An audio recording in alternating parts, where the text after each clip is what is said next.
سلامونه وخت په خیر او ستړي مشئ د CCNA مکملې برنامې ته ښه راغلاست. زه د السادات یم او تاسې د TekGenei یوټیوب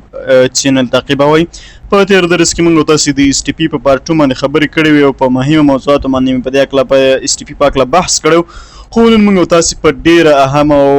خوندوره موضوع باندې بحث کوو چې هغه یې به رد له PortFast. اکثر ملګري له دې څخه ستړي وي چې زه خپل کمپیوټر د سویچ له اکسس پورټ سره کانیکټ کړم، نو په دغه وخت کې زه نشم کولی چې تر 30 سکنډه پورې له سویچ څخه ډیټا ترلاسه کړم. دغه ستونزې حل چې دی لکه په دې ډول پرابلم یا ستونزه په دې ډول ده، او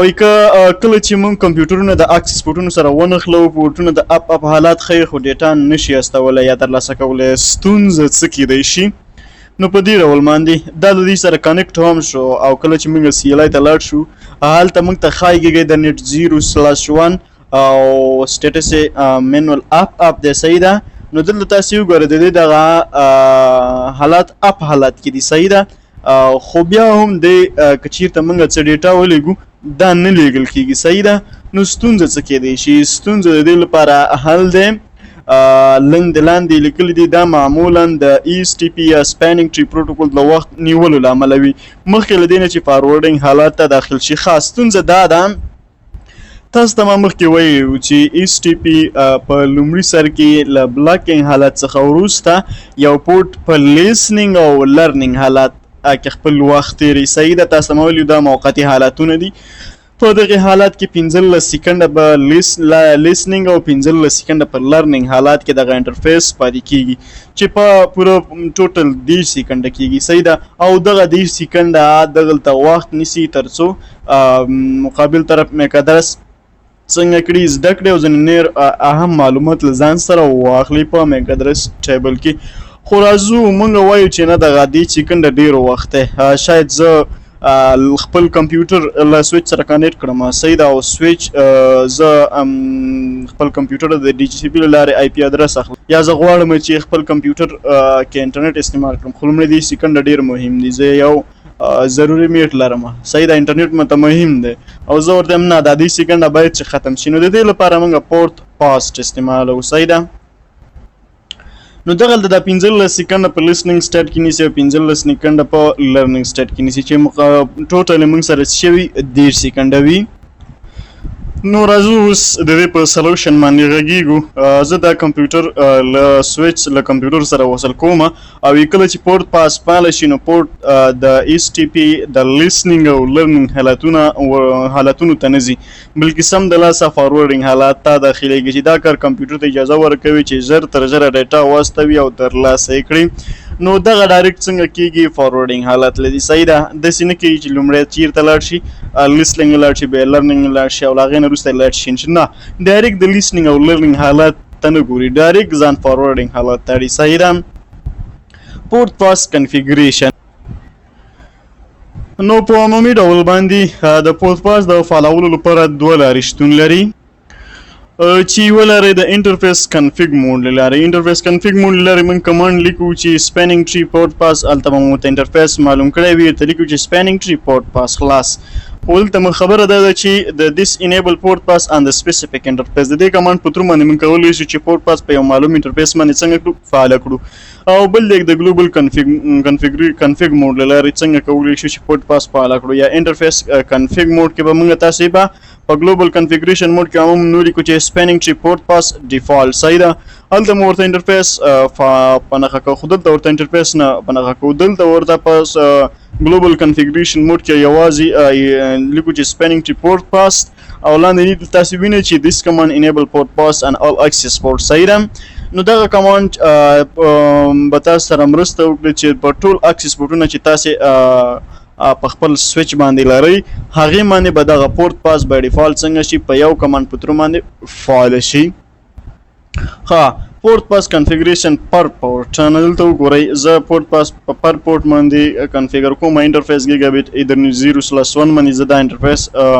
څنګه کوم؟ دغه PortFast کنفیګر کوم، نو سپیننګ ټری PortFast په خاص ورته ولیکئ، او لاندې تاسو ته بیا هماغه یو وارنینګ درکوي PortFast should only be enabled and port connected to the single host connector hub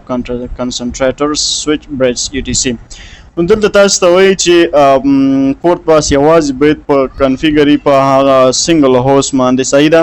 او دا باید که چیرته تاسې په کنسنټریټر سویچ او بریجز په دغه ټرنک لینکونو باندې کانیکټ کړئ البته کنفیګر کړئ نو دا به تاسو سره ټمپرري بریجینګ لوپ څنګه کړي تر لوپ په دغه نیټورک کې رامنځته کړي بل تاسو لاندې وینئ لاندې هم لیکلي پورت پاس has been configured on gigabit ethernet 0/1 but will only have effect when the interface is in non-trunking mode with the port pass باید په gigabit ethernet 0/1 چې access port د په دې باندې باید کنفیګر وي صحیح ده او خدا یوازې هغه وخت کې تاثیر کولی شي چې دغه نن ټرنک موډ وي صحیح ده دغه gigabit ethernet 0/1 باید څنګه وي access port وي یا نن ټرنکینګ موډ کې وي صحیح ده ټرنکینګ موډ کې نه وي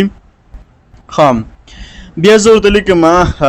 چې شو سپینینګ ټری انټرفیس ګیګا ایترنیټ 0/1 ډیټیلز دلته ډیټیلز ورکوم یو څه معلومات ماته صحیح ده راکوي چې د پورت د روټ پورت او د هغې اړوند کاسټ دي خو لاندې وګورئ دلته لیکلي دي د پورت از ان د پورت پاس ایج موډ موږ سره دغه د پورت پاس مختلف ډولونه دي صحیح ده چې یو پورت پاس ایج دی او بل پورت پاس یو ایج دی او بل نیټورک دی there are two kinds of port pass چې یو ایج دی او بل نیټورک دی صحیح ده ایج موږ په همدغه ویډیو کې کور کوو we will cover it خو نیټورک it's not the CCNA traffic port pass نیټورک چې دی دا موږ سره د CCNA ریلیټ ټاپک نه دی مهمه نه ده چې موږ دلته کور کړو خو اوس راځو پورت پاس کنفیګریشن په ډیفالټ ډول باندې په دې باندې غږیږو زه چې غواړم چې سپینینګ ټری پورت پاس په ټول اکسس پورټونو باندې کنفیګر کړم نو د دې لپاره زه ورته لیکم چې سپینینګ ټری پورت پاس ډیفالټ صحیح ده د دې کمانډ په تر باندې بدل د تاسو څنګه کړئ په ټولو اکسس پورټونو باندې دغه سپینینګ ټری څنګه کړئ انیبل کړئ او دلته تاسو وګورئ چې this command on enables port pass by default on all interfaces you should now disable port pass explicitly on switches port leading to hub switch and bridge as they create temporary bridging loop نو هغه مخانه میسج دلته تاسو ته څنګه کړئ د دایر کړئ دی ما تاسو ته ویلو چې پورت پاس باید څنګه وي په کوم باندې نوی کنفیګر باید په ټرنک پورټونو باندې څنګه وي نوی کنفیګر او همدارس پورت پاس باید کنفیګر وي په څه شي باندې په اکسس پورټونو باندې باید پورت پاس کنفیګر وي خو البته ځینې وخت کې ضرورت پیدا کیږي چې پورت پاس موږ باید کنفیګر کړو په ټرنک موډ باندې تل داسته ما یادونه کوله چې پورت پاس باید به کنفیګر نه وي په ټرنک موډونو باندې خو ولې اوس مې درته یادونه هم وکړه چې ځینې وخت کې باید موږ پورت پاس په کوم باندې کنفیګر کړو په ټرنک لینکونو باندې هم کنفیګر کړو نو د دې لپاره راځم درته لولم چې څنګه کولی شو پورت پاس ان ټرنک پوینټ باندې څنګه کولی شو چې کنفیګر کړو د هغه سټانډرډ کمانډونه چې د پورت پاس کنفیګریشن لپاره استعمالیدل د پر پورت لپاره مطلب په سپیسیفیک انټرفیس باندې سپینینګ ټری پورت پاس او د ډیفالټ مطلب په ټولو باندې سپینینګ ټری پورت پاس ډیفالټ صحیح ده خو په ځینې وختونو کې دلته سوینې سرور کنیکټ دی په یو ټرنک موډ باندې بل ټرنک انټرفیس باندې بل ټرنک انټرفیس باندې موږ سره راوټر کنیکټ دی صحیح ده په ځینې حالتونو کې ضرورت پیدا کیږي چې زه باید په ټرنک پورټ باندې هم پورت پاس کنیکټ کړم ولې فکر وکړئ زه دلته ما سره د ډي ایچ پی سرور کنیکټ دی او زه له ډي ایچ پی څخه آی پی ادرس اخلم نو لومړی دې سیکنډه باید ما لپاره د آی پی ادرس راکولو کې ونه لګي نه ما لپاره مهم نه دي صحیح ده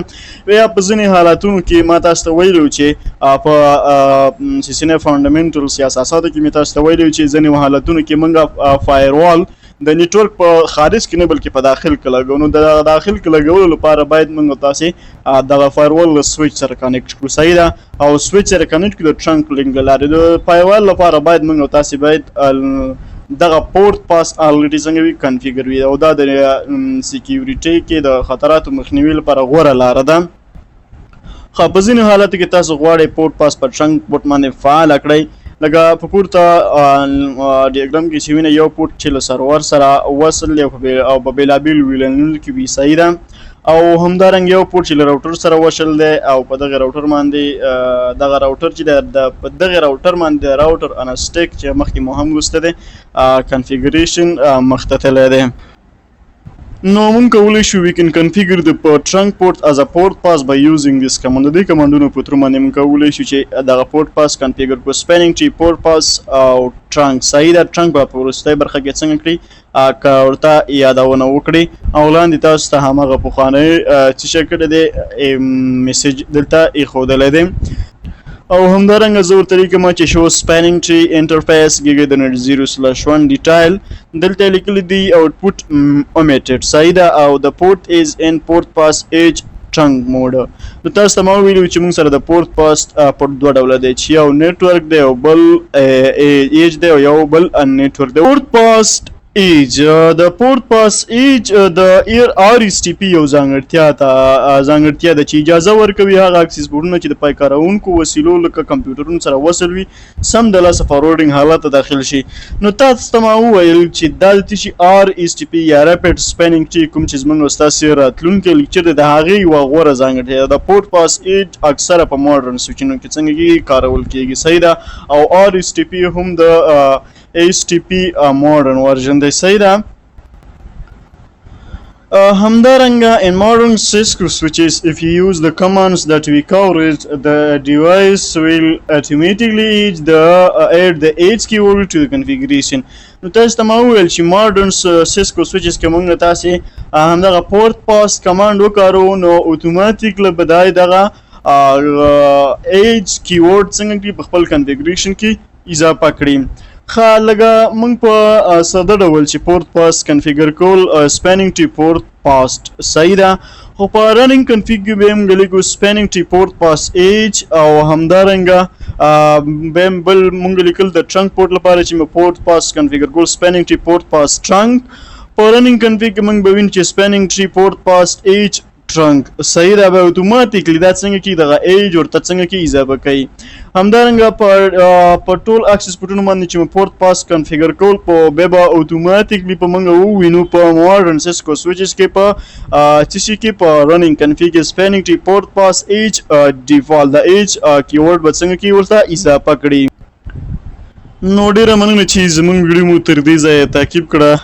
کوشش وکړئ چې یوټیوب چینل سبسکرایب کړئ لایک پرې وکړئ کمنټ پرې پرېږدئ او همداراز ویډیو له اړونده پښتنو خویندو او ورونو سره شریکه کړئ تر څو له دې څخه خبر شي چې په ټیکجنی یوټیوب چینل باندې په ډیر ښه شکل باندې په پښتو ژبه باندې د CCNA مکمله برنامه روانه ده او کولی شي له دې څخه استفاده وکړئ. نو موږ په ښه شکل باندې ستاسې لپاره کار کوو خدمت کوو. هدف مو دا دی چې پښتانه ورونه له دې څخه برخمن شي او مجبور نشي په خپلې مورنۍ ژبې څخه بلې ژبې باندې په نیټورک کې زده کړه وکړي. نو همدا زموږ هدف دی چې د پښتو ژبې لپاره او د افغانانو ورونو او خویندو لپاره په دغې برخه کې خدمت وکړو. نو په بل راتلونکي ویډیو کې چې زه عادل صادق له تاسو سره حاضرېږم تر هغې مو په لا یزال لفظ سپارم په دعاګانو کې مو یاد ساتئ. الله حافظ.